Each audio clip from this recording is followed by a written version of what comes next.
News ముందుగా headlines.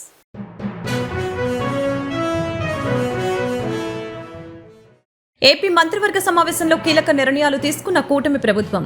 Reverse tendering పాలసీకి స్వస్తి పలికిన వైనం. స్పెషల్ ఎన్ఫోర్స్మెంట్ బ్యూరో రద్దు.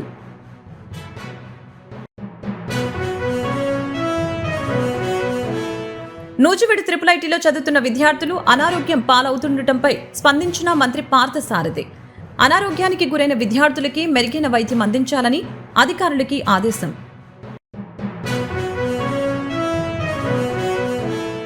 ఎన్టీఆర్ జిల్లాలోని ఏకొండూరు మండలంలో 216 మంది కిడ్నీ రోగులు ఉన్నారన్న జిల్లా కలెక్టర్ సృజన. 10 రోజుల్లో 4 మండలాల్లో కిడ్నీ వ్యాధితో బాధపడుతున్న వారిని గుర్తించేందుకు సర్వే చేపడతామని వెల్లడి. కిడ్నీ బాధితుల్ని గుర్తించి వారికి అవసరమైన త్రాగునీరు, వైద్య సదుపాయం కల్పిస్తామని కలెక్టర్ వెల్లడి.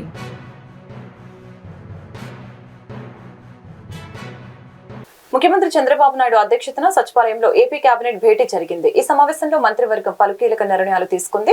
గత జగన్ ప్రభుత్వం తీసుకువచ్చిన రివర్స్ టెండరింగ్ పాలసీకి స్వస్తి పలికింది. పాత పద్ధతిలోనే టెండరింగ్ కొనసాగేలా కేబినెట్ ఆమోదించింది. అలాగే స్పెషల్ ఎన్ఫోర్స్మెంట్ బ్యూరోని రద్దు చేసింది. పట్టాదారు పాస్ పుస్తకాలపై జగన్ ఫోటో తొలగింపుతో పాటు సాగునీటి సంఘాల ఎన్నికల నిర్వహణకి గ్రీన్ సిగ్నల్ ఇచ్చింది. వివాదాల్లోని భూముల రిజిస్ట్రేషన్ల నిలిపివేతకు ఆమోదం తెలిపింది. ఆబార్కి శాఖ పునర్వ్యవస్థీకరణకి ఆమోదం తెలిపింది.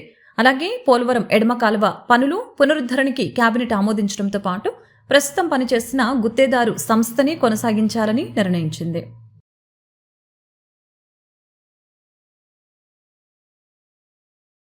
నూజివీడు IIITలో చదువుతున్న విద్యార్థులు అనారోగ్య పాలవటంపై రాష్ట్ర గృహ నిర్మాణ, సమాచార, పౌర సంబంధాల శాఖ మంత్రి స్పందించారు. IIIT కళాశాల అధికారులతో మాట్లాడి అనారోగ్యానికి గల కారణాలపై వివరాలని అడిగి తెలుసుకున్నారు. సంస్థలో చదువుతున్న విద్యార్థులు అందరికీ అవసరమైన వైద్య పరీక్షలు చేయించాలని, అనారోగ్యానికి గురైన విద్యార్థులకి మెరుగైన వైద్యం అందించాలని అధికారుల్ని ఆదేశించారు. విషయం తెలిసిన వెంటనే మంత్రి IIIT రిజిస్ట్రార్ ఇతర అధికారులతో మాట్లాడి విద్యార్థులకి ఏ విధమైన ఇబ్బందులు ఎదురుకాకుండా చూడాలని, వారి ఆరోగ్యం పట్ల అశ్రద్ధ వహించవద్దని, ఇటువంటి సమస్యలు పునరావృతం కాకుండా చర్యలు తీసుకోవాలని ఆదేశించారు. ఈ అనారోగ్యానికి గల కారణాలపై విచారణ జరిపి సమగ్రమైన నివేదికను తక్షణం అందించాలని మంత్రి ఆదేశాలు జారీ చేశారు. తక్షణం నూజివీడు IIITకి వెళ్లి విద్యార్థులకు అందుతున్న వైద్యం, విద్యార్థుల అనారోగ్యానికి గురి కావటానికి గల కారణాలపై ఆరా తీయాలని ఏలూరు జిల్లా వైద్య ఆరోగ్య శాఖ అధికారిని మంత్రి ఆదేశించారు. మంత్రి ఆదేశాల మేరకు జిల్లా వైద్య ఆరోగ్య శాఖ అధికారి శ్రీమతి శర్మిష్ఠా నూజివీడు IIITకి వెళ్లి పరిస్థితిని సమీక్షించారు. కళాశాలలో అపరిశుభ్రత లేకుండా చూడాలని మంత్రి పార్థసారథి ఆదేశించారు. ఎన్టీఆర్ జిల్లాలోని ఏకొండూరు మండలంలో 216 మంది కిడ్నీ రోగులు ఉన్నారని జిల్లా కలెక్టర్ సృజన తెలిపారు. 10 రోజుల్లో 4 మండలాల్లో కిడ్నీ వ్యాధితో బాధపడుతున్న వారిని గుర్తించేందుకు సర్వే చేపడతామని, వారిని గుర్తించి వారికి అవసరమైన త్రాగునీరు, వైద్య సదుపాయం కల్పిస్తామని కలెక్టర్ హామీ ఇచ్చారు. ఏకొండూరు మండలంలో జిల్లా కలెక్టర్ డాక్టర్ జి సృజన పర్యటించారు. ఈ సందర్భంగా ఆమె మాట్లాడారు. భూగర్భ జలాల్లో మెటాలిక్ ఎలిమెంట్స్ ఎక్కువగా ఉండటం వలన కొండూరు మండలంలో త్రాగునీరు సురక్షితం కాదని చెప్పారు. కృష్ణా జిల్లాలో ఏకొండూరు మండలానికి సరఫరా చేయటమే శాశ్వత పరిష్కారమని అన్నారు. మండలంలోని 38 కిడ్నీ ప్రభావిత తండాల్లో గ్రౌండ్ లెవెల్లో వాటర్ పరీక్షిస్తే సురక్షితం కాదని తెలిసిందని అన్నారు. కృష్ణా జలాలని తండాల్లో ట్యాంకర్ల ద్వారా సరఫరా చేస్తున్నారని, రెడ్డిగూడెం, తిరువూరు, గంపలగూడెం మండలాల్లో సైతం గ్రౌండ్ లెవెల్లో వాటర్ టెస్టింగ్ చేస్తున్నామని తెలిపారు. 50 కోట్లతో కృష్ణా జలాలని పూర్తి స్థాయిలో అందించేందుకు ప్రాజెక్టు పనులు జరుగుతున్నాయని చెప్పారు. మే, జూన్ నాటికి ప్రాజెక్టు పూర్తవుతుందని చెప్పారు. ఎక్కడైతే ఇబ్బందికర పరిస్థితులు నెలకొన్నాయో సమస్యను గుర్తించి కృష్ణా జలాలు అందించడం జరుగుతుందని అన్నారు. 10 రోజుల్లో 4 మండలాల్లో కిడ్నీ వ్యాధితో బాధపడుతున్న వారిని గుర్తించేందుకు సర్వే చేపడతామని, ఏకొండూరు మండలంలో 216 కిడ్నీ రోగులు ఉన్నారని చెప్పారు. అందులో 25 మందికి డయాలిసిస్ చేయాల్సిన అవసరం ఉందని చెప్పారు. 4 మండలాల్లో సర్వే చేసి కిడ్నీ రోగులని గుర్తిస్తామని అన్నారు. వారికి అవసరమైన త్రాగునీరు, వైద్యం సదుపాయం కల్పిస్తామని జిల్లా కలెక్టర్ హామీ ఇచ్చారు. ప్రభావిత ప్రాంతాల్లో తిరగటం జరుగుతుందండి. మనకి కొన్ని రోజులుగా కూడా ఈ విషయము పదే మన ఎదుటికి వస్తుంది. చాలా రోజులుగా కూడా ఇక్కడ ఈ ప్రాంతంలో భూగర్భ జలాలులో మెటాలిక్ ఎలిమెంట్స్ ఎక్కువ ఉండటం వల్ల అవి తాగటానికి సురక్షితమైనవి కాదు అని భావించి కూడా కృష్ణా జలాలు ఇక్కడికి పంపిణీ చేయటమే శాశ్వత పరిష్కారం అని చెప్పి మనం ప్రాజెక్ట్ తీసుకోవటం జరుగుతుందండి. ఏకొండూరులో ఉండే 38 హ్యాబిటేషన్స్లో కూడా గ్రౌండ్ వాటర్ శాంపిల్స్ టెస్ట్ చేస్తే అవి తాగడానికి సురక్షితమైనవి కావు అని చెప్పి అక్కడ ఈ 38 హ్యాబిటేషన్స్లో కూడా 56 పాయింట్స్కి ఈరోజు మనము మంచినీరు రోజువారీ ట్యాంకర్ల ద్వారా సప్లై చేస్తున్నాము. సో ఏకొండూరు ప్రాంతం మాత్రమే కాకుండా పక్కనే ఉండే రెడ్డిగూడెము, గంపలగూడెము, తిరువూరులో కూడా ఒకసారి టెస్టింగ్ చేయించి అన్ని హ్యాబిటేషన్స్లో గ్రౌండ్ వాటర్ శాంపిల్స్ తీసి టెస్టింగ్ చేయించి అవసరమైతే అక్కడికి కూడా ఇప్పుడు మేము సుమారుగా 50 కోట్లతో కృష్ణా జలాల్ని మేము ఇక్కడికి తీసుకొచ్చి ఇంటింటికి సప్లై చేయడానికి ప్రాజెక్టు పనులు జరుగుతున్నాయి. మే, జూన్ నాటికి అవి పూర్తి కూడా అవుతాయి. సో అది అయ్యే లోపు ఇప్పుడే ఇంకొక వారం 10 రోజుల్లో ఈ 3 మండలాల్లో కూడా, చుట్టూ ఉండే 3 మండలాల్లో కూడా అసెస్ చేసి, బికాస్ ఇవి పక్కనే ఉండే మండలాలు భూగర్భ జలాలు అక్కడికి కూడా స్ప్రెడ్ అయ్యే అవకాశం ఉంది కాబట్టి అక్కడ కూడా టెస్ట్ చేసి అవసరమైతే, అంటే మా ఆర్డబ్ల్యూఎస్ వారు గంపలగూడెంలో కంప్లీట్ చేశారు అన్ని హ్యాబిటేషన్స్. అక్కడ 2 హ్యాబిటేషన్స్లో మెటాలిక్ ఎలిమెంట్స్ ఉన్నాయని కూడా గుర్తించడం జరిగింది. అదేవిధంగా రెడ్డిగూడెంలోనూ తిరువూరులో కూడా చేసి ఒకేసారి పూర్తి అంచనా వచ్చి ఈ ప్రాజెక్ట్ అయ్యేలోపు అన్ని గ్రామాలకు కూడా ఎక్కడెక్కడైతే ఇబ్బందికరమైన పరిస్థితులు ఉన్నాయో అన్ని గ్రామాలకు కూడా ఈ కృష్ణా జలాలు, సురక్షితమైన కృష్ణా జలాలు తాగునీటి కోసం సరఫరా చేసే ప్రాజెక్టు నెలకొల్పడం జరుగుతుందండి. గుంటూరు తూర్పు నియోజకవర్గ పరిధిలో ప్రగతి పరుగులు తీస్తుందని ఎమ్మెల్యే మహమ్మద్ నజీర్ అహ్మద్ తెలిపారు. గత వైసీపీ పాలనలో గుంటూరు నగర అభివృద్ధి కుంటుపడిందని ఆరోపించారు. ప్రజా సమస్యలు పరిష్కరించడమే తొలి ప్రాధాన్యతగా తీసుకుంటామని స్పష్టం చేశారు. స్థానిక 55వ డివిజన్ డొంక రోడ్డు 3 వంతెల వద్ద 20 లక్షలతో నూతనంగా నిర్మిస్తున్న సీసీ రోడ్డుకి ఎమ్మెల్యే నజీర్ అహ్మద్ బుధవారం శంకుస్థాపన చేశారు. ఈ సందర్భంగా నజీర్ అహ్మద్ మాట్లాడారు. కొద్దిపాటి వర్షానికి జలమయంగా మారి ఈ ప్రాంతాన్ని అన్ని విధాల అభివృద్ధి చేస్తామని అన్నారు. అలాగే వసంతరాయపురం రోడ్డుని కూడా ఆధునీకరిస్తామని అన్నారు. నిర్దేశిత సమయంలోని సీసీ రోడ్డు పూర్తి చేస్తామని అన్నారు. ఈ కార్యక్రమంలో డివిజన్ టీడీపీ నాయకులు సౌపాటి రత్నం, గోళ్ల ప్రభాకర్, నాయుడు, మధు, నవీన్, పాటిపండ్ల బలరాం తదితరులు పాల్గొన్నారు.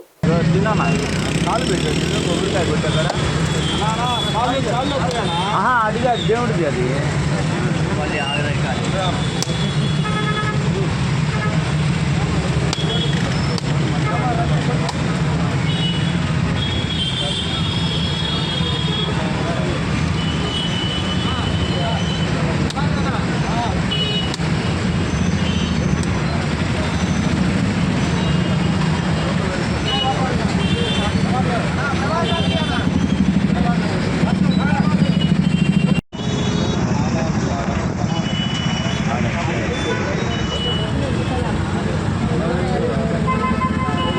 జడ్పీ ఉద్యోగులు నిజాయితీగా పనిచేసి జిల్లా పరిషత్కి మంచి పేరు తీసుకుని రావాలని చైర్పర్సన్ కత్తెర హెనీ క్రిస్టినా కోరారు.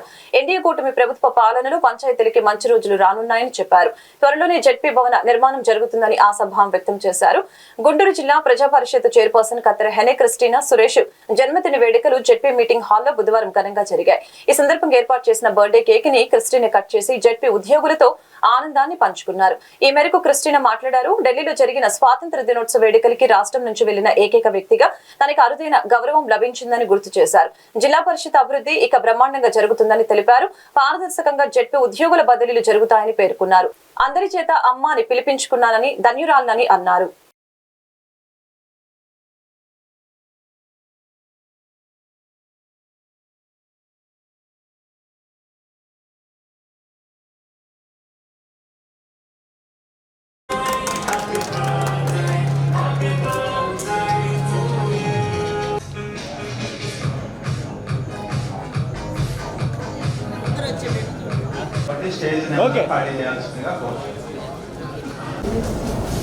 చక్కటి రెడ్ కార్పెట్ పరిచి ఎంత చక్కటి ఆహ్వానాన్ని ఇచ్చారంటే నిజంగా నేను నా ఒళ్ళు పిలిచిపోయింది. అంత చక్కటి ఆహ్వానాన్ని ఇచ్చినటువంటి మీ అందరికీ, నా కుటుంబ సభ్యులందరికీ పేరు వరుసన నా హృదయపూర్వకమైనటువంటి నమస్కారాలు తెలియపరచుకుంటున్నాను.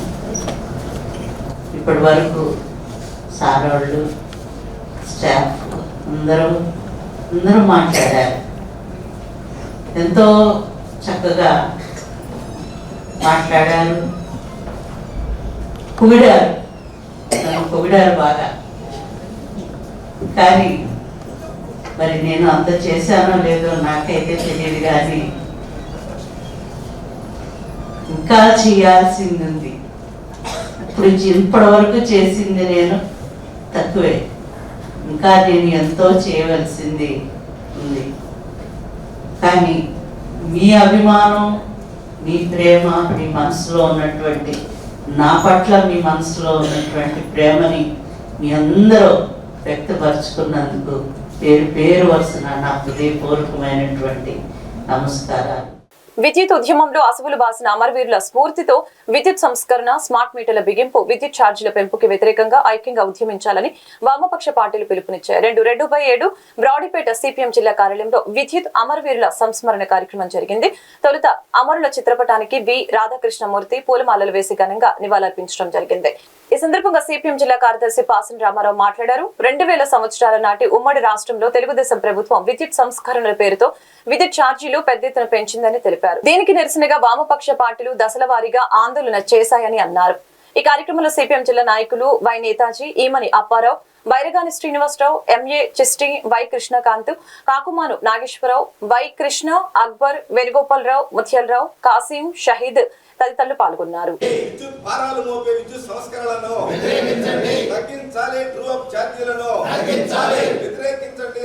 కామ్రేడ్స్కి జోహర్లు అర్పిస్తూ అమరవీరుల త్యాగాల సాక్షిగా తిరిగి ఈనాటి ప్రభుత్వాలు అనుసరిస్తున్నటువంటి ప్రైవేటీకరణ విధానాలు, ప్రజల మీద విద్యుత్ భారాలు మోపేటువంటి విధానాలు, వాటికి వ్యతిరేకంగా ఈ రాష్ట్రంలో ఉన్నటువంటి వామపక్షాలన్నీ కూడా కలిసి ఐక్యంగా పోరాటం చేయాల్సినటువంటి అవసరం ఉంది. దానికి ఈరోజు అందరం కూడా మరొకసారి ఆ కర్తవ్యానికి నిమగ్నంలో అవుతామని చెప్పి వాగ్దానం చేస్తున్నాం.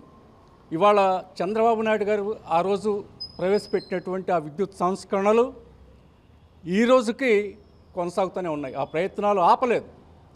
మధ్యలో ఎన్ని పోరాటాలు జరిగినా సరే తాత్కాలికంగా వామపక్షాలు నిర్వహించినటువంటి ఆ పెద్ద పోరాటం ఫలితంగా ఆ తర్వాత వచ్చినటువంటి ప్రభుత్వాలు కొంచెం వెనకడుగు వేసినప్పటికీ ఆ భారం మోపేటువంటి పనులు మాత్రం, విద్యుత్ ప్రైవేటీకరణ వ్యవహారాలు మాత్రం కొనసాగుతూనే ఉన్నాయి. ఇప్పుడు లేటెస్ట్గా స్మార్ట్ మీటర్స్ అనేటువంటి పేరుతోటి ఈ రాష్ట్ర ప్రజల మీద భారం మోపడానికి ప్రభుత్వం పూనుకుంది. మీటర్లు కూడా వచ్చినాయి. అదాని ఆ మీటర్లన్నింటినీ కూడా అదాని కంపెనీ నుంచి తీసుకొచ్చి విజయవాడలో ఉన్నటువంటి విద్యుత్ ఆఫీసులో పెట్టారని కూడా వార్తలు వస్తూ ఉన్నాయి.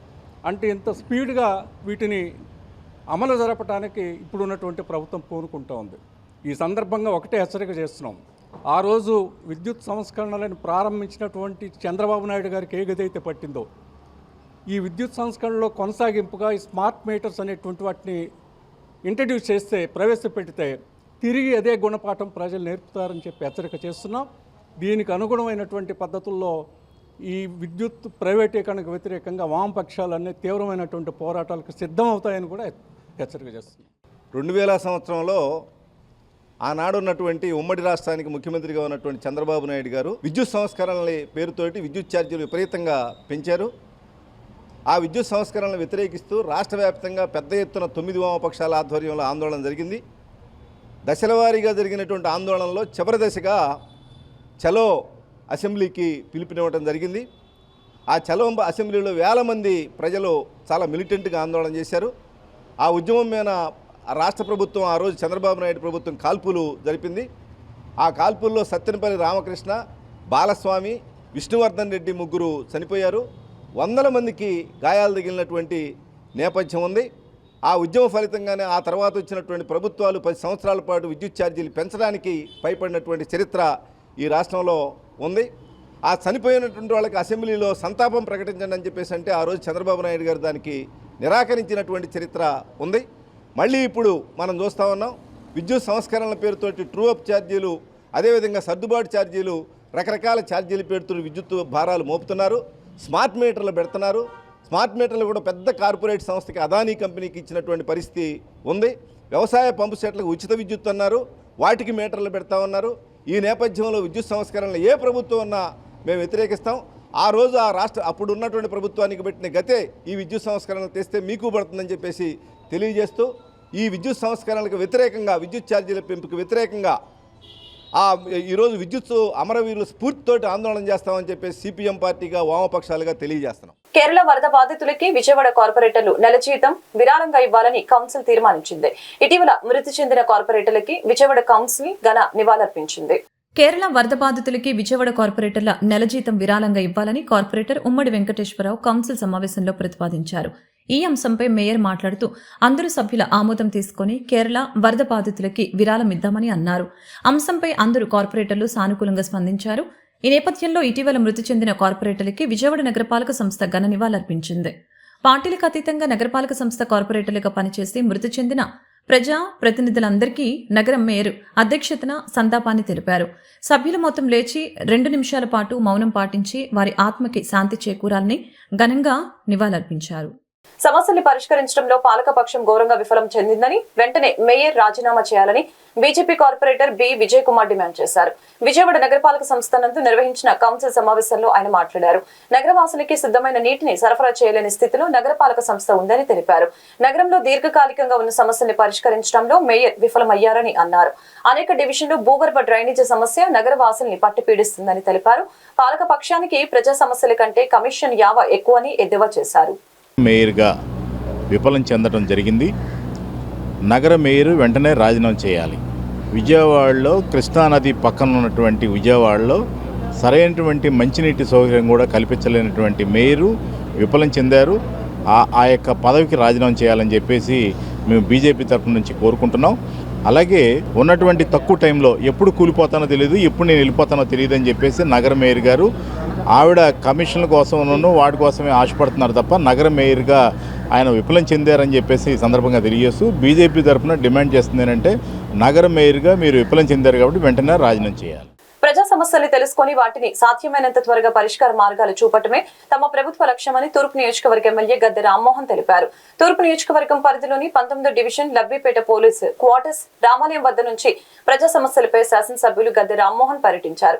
ఈ సందర్భంగా ఆయన మాట్లాడారు. ఈ ప్రాంతంలో ప్రధానమైన సమస్య ఆర్టీఓ కార్యాలయం వెనుక వైపునున్న గోడ దుర్భర స్థితిలో పడిపోయే విధంగా వంగి ఉందని, రెల్లీస్ కాలనీలో భయానక పరిస్థితి నెలకొందని తెలిపారు. గోడ ఎప్పుడు పడిపోతుందో అని ఈ ప్రాంత ప్రజలు భయపడుతున్నారని, దీని పరిష్కారం కోసం తాము కృషి చేస్తామని మున్సిపల్ కమిషనర్ సంబంధిత అధికారులతో మాట్లాడి వెంటనే పరిష్కారం చేస్తామని చెప్పారు. మనం ఇప్పుడు పోలీస్ క్వార్టర్స్ దానిలో రిలీజ్ కాలనీ చాలా సంవత్సరాల నుంచి ఇక్కడ నివాసం ఉంటా ఉన్నారు. ఆర్టీఓ ఆఫీస్కి వెనకైపు గోడ ఏ కారణం వల్ల కానీ వంగి చూడటానికి చాలా భయంకరమైన పరిస్థితిలో ఉంది. ఇక్కడ స్థానికులందరూ కూడా అక్కడ రిలీజ్ కాలనీ ఉంటున్న పెద్దలు అందరూ కూడా దృష్టి తీసుకొచ్చినప్పుడు దాన్ని అంటే డిటిసి గారిని కూడా రిక్వెస్ట్ చేసి వారిని కూడా రమ్మని మేము కూడా జాయింట్ ఇన్స్పెక్షన్ చేస్తే అందరికీ కూడా గోడ ఒక ఇబ్బందికరమైన పరిస్థితులు ఉన్నట్టుగా అర్థమవుతుంది. అక్కడ ఒక ఎలక్ట్రికల్ పోల్ ఆపింది కాబట్టి ఆ గోడ ఇంకా పడలేదు, లేకపోతే ఎప్పుడో పడిపోయింది అనిపిస్తూ ఉంది. మేము తక్షణమే ఆర్ఎండ్బి అధికారులతో కూడా మాట్లాడి డిటిసి గారి యొక్క సహకారంతో దాన్ని ఇమీడియట్గా గోడని రిమూవ్ చేయాల్సిన అవసరం ఉంది. లేకపోతే చాలా కుటుంబాలు ఇక్కడ నివాసం ఉంటా ఉన్నాయి, వాళ్ళందరికీ కూడా అది ప్రమాదంగా ఉంది. దాన్ని ఇమీడియట్గా ఈరోజే మాట్లాడి దానికి ఒక పరిష్కారం చేసుకోవాలని కూడా అనుకుంటా ఉన్నాం. సో దానికి పరిష్కారం చేయాలి అంటే ఆ గోడ తీయటం తప్ప ఇంకో మార్గం లేదు. ఆ గోడ అవతల మళ్ళీ ఇంకో వాల్ నిర్మాణం చేసుకోవాల్సిన అవసరం ఉంది. కొన్ని చెట్లు కూడా ట్రిమ్మింగ్ కానీ లేకపోతే చెట్లు కూడా తీయాల్సిన అవసరం ఉంది.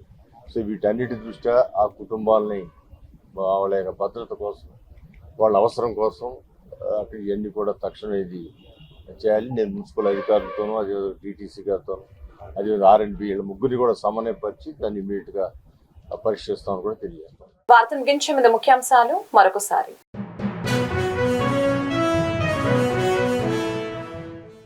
ఏపీ మంత్రివర్గ సమావేశంలో కీలక నిర్ణయాలు తీసుకున్న కూటమి ప్రభుత్వం. రివర్స్ టెండరింగ్ పాలసీకి స్వస్తి పలికిన వైనం, స్పెషల్ ఎన్ఫోర్స్మెంట్ బ్యూరో రద్దు.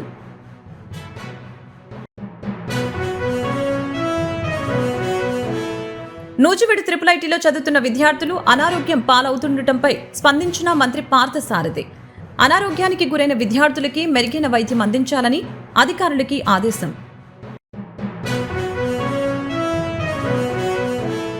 ఎన్టీఆర్ జిల్లాలోని ఏకొండూరు మండలంలో 216 మంది కిడ్నీ రోగులు ఉన్నారన్న జిల్లా కలెక్టర్ సృజన.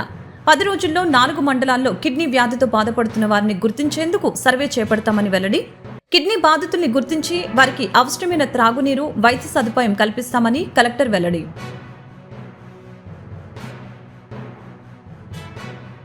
ఈ వార్తలు ఇంతటితో సమాప్తం. మరొక బులెటిన్ మళ్ళీ కలుద్దాం. నమస్కారం.